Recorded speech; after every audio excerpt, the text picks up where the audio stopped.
Pichincha Universal, generando noticias. La economista María Elsa Viteri, exministra de Finanzas, está en la línea telefónica desde el puerto principal. Le saludamos cordialmente, María Elsa Viteri. Muy buenos días desde Quito, Ecuador. Listos entonces para iniciar este importantísimo diálogo. Buenos días, economista, ¿cómo está? Muy buenos días. Bueno, gracias a Dios, bastante bien, siguiendo adelante. Un abrazo fraterno a todo Quito, a todo el país y por supuesto al mundo, porque hoy las comunicaciones nos hacen posible estar cerca de todo el mundo. Muchísimas gracias. Bueno, usted debe estar muy enterada de toda la coyuntura económica. Estamos en medio de una petición de demanda de inconstitucionalidad por parte de Pablo Dávalos en contra de la Carta de Intención con el Fondo Monetario Internacional, ingreso a la Alianza del Pacífico con la queja del sector industrial, como los automotrices, textileros, Capeipi, entre otros. ¿Cómo usted interpreta los actuales elementos? Por cierto, agregar que acaba de regresar de una gira por Europa para atraer inversiones al país, pese a que Diego Martínez, ex presidente del directorio del Banco Central, nos dice que es 3 meses menor la inversión extranjera que hace unos 4 años, más o menos, comparando los periodos. Bienvenida. Bueno, muchísimas gracias. Efectivamente, bueno, el panorama que tenemos es un panorama bastante, yo diría que no desconocido, es un panorama que nos revierte hacia años anteriores del Ecuador, años que lamentablemente la mayoría de la población que está, digamos que está en plena actividad, como son personas alrededor de 30 años, no tuvo la experiencia de vivir directamente. Entonces me parece que justamente uno de los factores que aquí influye muchísimo es el desconocimiento de la población de cuáles son los efectos de este tipo de elementos. Usted lo ha planteado bien, esto no se trata de decisiones aisladas, se trata de una estructura muy importante de un sistema que se está implementando. Por un lado, el tema del FMI, por el otro lado, el tema de la Alianza del Pacífico y finalmente todos y cada uno de los elementos que irán sumándose para construir esto es como un rompecabezas, para construir un rompecabezas enorme en donde el objetivo es simple y sencillamente retornar a una visión económica que tiene que ver o que se fundamenta en el beneficio a los grandes poderes económicos y desde esta perspectiva hay que diferenciar dos poderes económicos, el uno que tiene que ver con el poder económico de la producción real y el otro que tiene que ver con el poder económico sustentado en el sistema financiero, ¿no? Actualmente, mundialmente, quien tiene la hegemonía entre estos dos poderes es el sistema financiero internacional. Justamente, este es de la piedra de choque y por eso mismo es que es sintomático la queja de la Capeipi, la Cámara de Pequeños Industriales de Pichincha, por ejemplo, que da cuenta de una negativa total a fomentar la producción en esta, que es la mayor economía generada desde precisamente pymes, economía popular y solidaria, que genera más del 95% de la economía, según datos del INEC.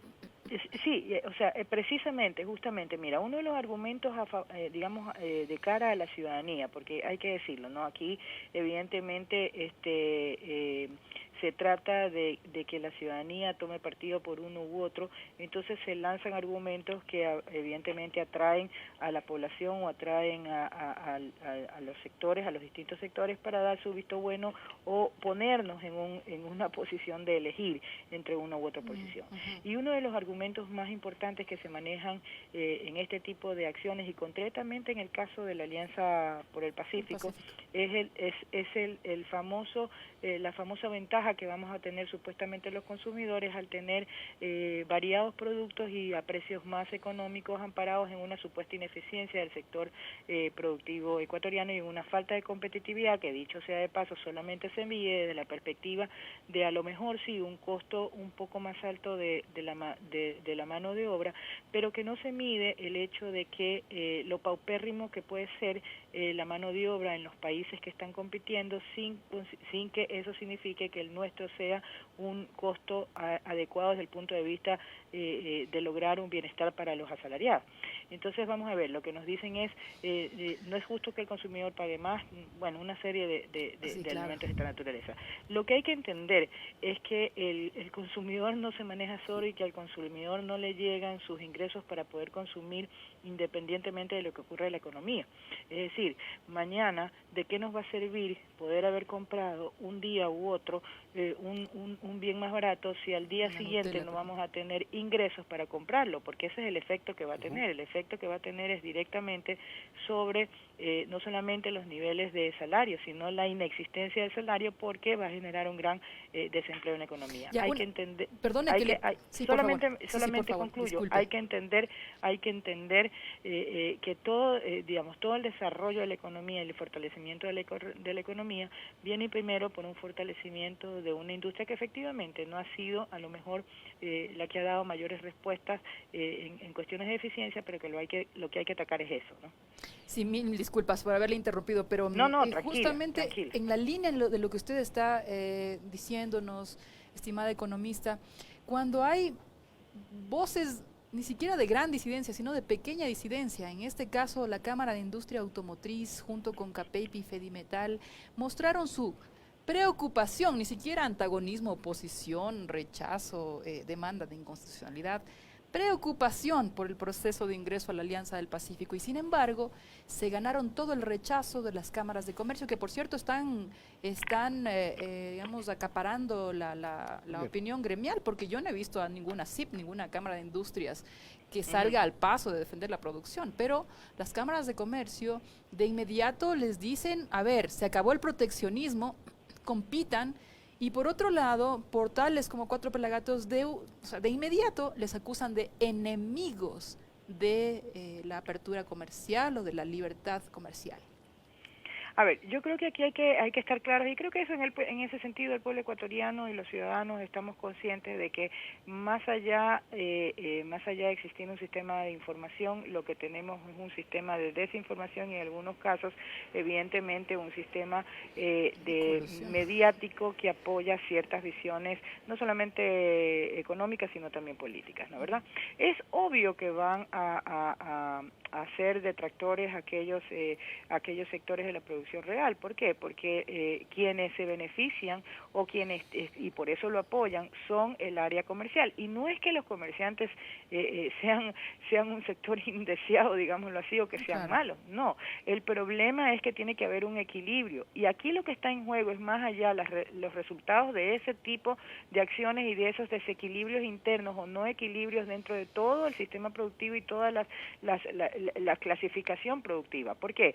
Porque lo que hay que entender es que el comercio no da en los niveles de empleos que dan, por ejemplo, la industria y la agricultura. Porque aquí no solamente es el sector industrial, probablemente los agricultores muy poco protestan porque no tienen los niveles de la capacidad de evidenciarse o de comunicarse, ¿no, verdad? Entonces estamos hablando que el 30% lo dan los agricultores del empleo, el 11% la industria, ya por ahí nomás el 41%, ¿no, verdad? Estamos hablando de que el 26% de la economía está sustentada por la producción de estos dos sectores. Entonces, cuidado, el tema es que evidentemente aquí no se está siguiendo una política en la cual se visibilice ese verdadero equilibrio. Lamentablemente, cada vez que se escriben estos acuerdos y demás, siempre se lo ponen positivo, digamos, ¿no? Pero lo que la ciudadanía y la población tiene que hacer es ver la coherencia entre lo que se escribe y lo que efectivamente se propone. Por ejemplo, yo le doy un caso. En el caso del acuerdo del Fondo Monetario Internacional, se dice que vamos a ir hacia un estado tributario más equitativo, pero en el mismo párrafo se menciona que vamos a trasladarnos de los impuestos directos a los indirectos.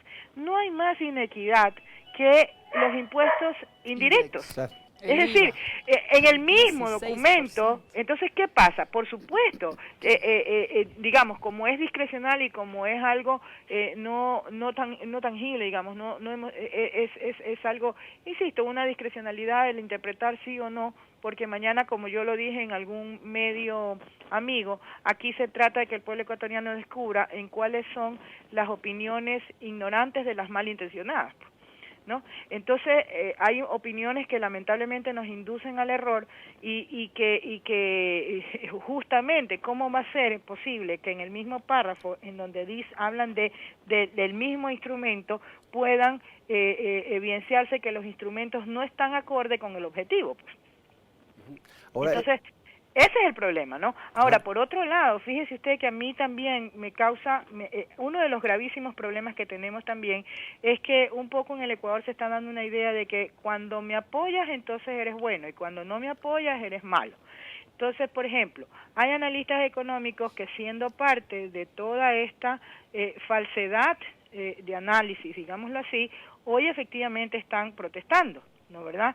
Hay una serie de actuaciones, las mismas cámaras, por ejemplo. El hecho de que hoy existe una pugna interna entre dos sectores de las cámaras, lo que implica es que de alguna manera no hay un objetivo realmente con visión Ecuador, sino que simplemente hay una reacción dependiendo si me conviene o no me conviene. Recordemos que todas las cámaras estaban inmersas dentro del comité empresarial y que el comité empresarial, por ejemplo, se niega a hacer una revisión de lo que yo creo es el primer punto que debemos hacer en Ecuador. El primer punto que debemos hacer en Ecuador es si está funcionando o no está funcionando bien el aparato, digámoslo así, productivo. Y en el sentido del comercio exterior, hay que revisar si realmente tenemos un comportamiento correcto de acuerdo a lo que dicen las leyes y de acuerdo a lo que dicen las normas. ¿Por qué? Porque si mañana estoy exportando y no me ingresa todos los ingresos de exportación, ¿cómo voy a medir si en realidad tengo o no tengo problemas productivos para generar una balanza comercial no petrolera adecuada? Totalmente. economista, una pregunta que es necesaria hacerla. ¿Cómo explicar el aperturismo de las cámaras de comercio y del ministro de Finanzas y del ministro de Industrias frente a un proteccionismo que es evidente, es impulsado desde Estados Unidos? Y entonces no se entiende por qué se camina con el mundo al revés. A ver, yo creo que es entendible en la medida en que abramos un poquito la visión y que, a ver, de una vez por todas hay que decirlo. Yo siempre lo he dicho de esta manera, y discúlpeme si no soy tan técnica como algunos pretenderían. A mí me gusta hablarle al pueblo ecuatoriano, para que me entienda, ¿no, verdad? Entonces, a ver, en el Ecuador surfeamos las olas que se mueven en otros lados. O sea, esto no es un tema solamente del Ecuador, es un tema de geopolítica internacional. Y entonces nos lleva directo a cuál es la mayor discusión en el tema de distribución de poderes internacionales. Estamos hablando, por un lado, de una evidente pérdida y riesgo enorme, altísimo, de perder la hegemonía económica por parte de quien ha sido el que ha manejado todo el sistema y la distribución de poderes en el mundo, que se llama Estados Unidos. ¿Contra quién? Contra un bloque comandado por China, que ha tenido... ¿Cuál ha sido la diferencia del funcionamiento entre uno y otro? O sea, lamentablemente tenemos que decirlo, pero la evaluación histórica nos da, pues, Estados Unidos no ha tenido una planificación ni una estrategia bien pensada, simplemente su estrategia ha sido bélica, ¿sí? Y entonces por eso vemos tantas incursiones a nivel internacional, ¿no, verdad? Y por otro lado, China, yo no estoy diciendo que sea bueno, yo lo que estoy es evaluando sus hechos. Ha tenido un proceso de planificación en donde de a poco y sin darnos cuenta ha comenzado a generar su hegemonía económica mundial. Entonces, evidentemente, y por eso es que hoy, si analizamos en lo que nos corresponde a nuestra área regional, ¿no? Este tipo de elementos como la Alianza del Pacífico no hace sino evidenciar que hay que recuperar la hegemonía para una tendencia, y en este caso concreto el tutelaje con Estados Unidos y su política. Insisto, yo no estoy en contra de los países en sí, estoy analizando cuál es el comportamiento de ellos. Entonces, ¿qué pasa? Realmente, frente a una época en donde la hegemonía de la integración regionalista había sido manejada por una tendencia, digamos, de centro-izquierda-izquierda, podemos decirlo así, hoy por hoy, es decir, no neoliberalismo, hoy por hoy lo que tenemos es una recuperación, y fue el motivo por el cual surgió la Alianza del Pacífico, pues. Y si ustedes analizan las particularidades de cada país, en ese momento había una razón especial, pues. para estar ahí. Ahora, Entonces, ese es el tema, ¿no? Sí, sin Entonces duda. no me sorprende que al interior, evidentemente, haya gente que haya apostado por uno y otro. Ahora, la condición personal de por qué se van o por qué deciden ciertos ministros o en la función pública generan, digamos, posiciones que están de acuerdo a ciertos intereses de sectores, eso habría que preguntárselo a ellos. Economista, el tiempo se nos agota lamentablemente, pero Ajá. en el tema tributario, hay unas declaraciones del vicepresidente de la República que dice que el incremento del IVA podría ayudar a la bancarización. ¿Cómo se puede producir este fenómeno? ¿O es un exabrupto del vicepresidente? A ver, yo creo que el tema del IVA y el tema de la bancarización y demás, evidentemente podría ayudar a la bancarización en la medida, entiendo yo, de que todos estos elementos se manejan a través del sistema bancario, ¿no? Pero más allá de eso, de la parte de la tributación y la parte de la subida de la tributación, realmente eso es un tema que ya en la época en que no me dejaron ser ministra, yo lo frené. Yo lo frené porque ya había una intencionalidad en ese momento, ¿no? ¿Verdad? Yo lo frené. ¿Y por qué? Porque, insisto, o sea, en este sentido, más allá de que responda también a intereses o se sume a intereses de tener mayor preponderancia al sistema financiero nacional en los manejos de los recursos internos, más allá de eso se trata del golpe que significaría para la población y de lo totalmente de la inequidad que vamos a generar y el golpe que va a significar también a nivel de un tema descendente, ¿no, verdad? Una espiral descendente sobre el bienestar de los ecuatorianos en última instancia, porque va a atacar directamente lo que es el plano de la dinámica económica, ¿no? Ahora, se habla de un incremento del IVA al 15 y hasta el 16%. El golpe va a ser extremadamente duro. Imagine usted 4 puntos. Pero totalmente, o sea, realmente, bueno, en mi época y lo que yo frené era alrededor del 2%, me parece. Claro, del 2%. 2 puntos. ¿No?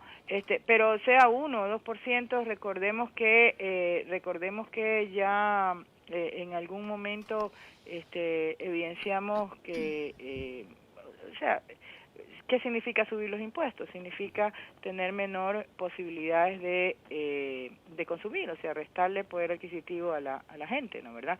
Y no es que los impuestos estén mal, es que definitivamente la economía, insisto, en un equilibrio tiene que medir cuánto es la necesidad o no de esos impuestos en función de una planificación. Por otro lado, una de las cosas que también cabría preguntarse es, ¿no se supone que el Estado no debe tener tanta, preponderancia en el manejo económico? ¿Para qué los impuestos? Bueno, muchas gracias, economista Viteri, por haber atendido este diálogo desde Quito, Ecuador, allá en la ciudad de Guayaquil. Gracias. Les agradezco muchísimo y ojalá que en algún momento podamos vernos en vivo y en directo como es mi deseo. A mí me gusta mucho más el contacto personal, aunque sea con los entrevistadores, porque esto evidentemente se irradia hacia la población que nos escucha. Nexo directo con la ciudadanía, créanme. Muchísimas gracias y será un honor tenerla por acá, economista. Muy amable. A ustedes. Pichincha Universal. Aquí se escuchan bien las noticias.